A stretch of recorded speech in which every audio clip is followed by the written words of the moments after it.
Welcome to Chillin' 101. We hope this video helps. You start by saving work and closing apps so changes won't interrupt you.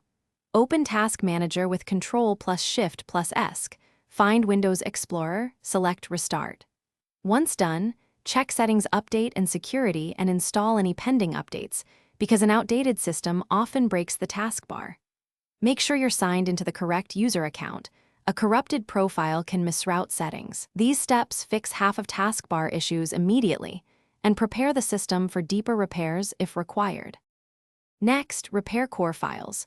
Open an elevated command prompt and run dism/online/cleanupimage/restore health, then sfc/scano.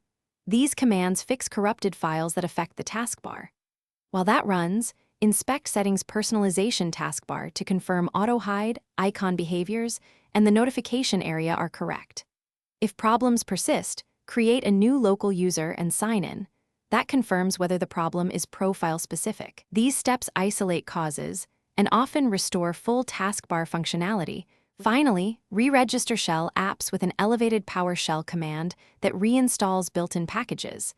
This often recovers missing icons or an unresponsive taskbar. If that doesn't work, perform a system restore to a known good point or try a network reset to clear related issues.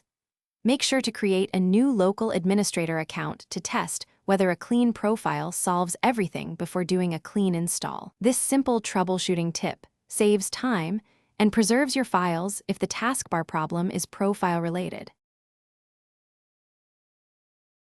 Thanks for watching. Consider subscribing if we helped you.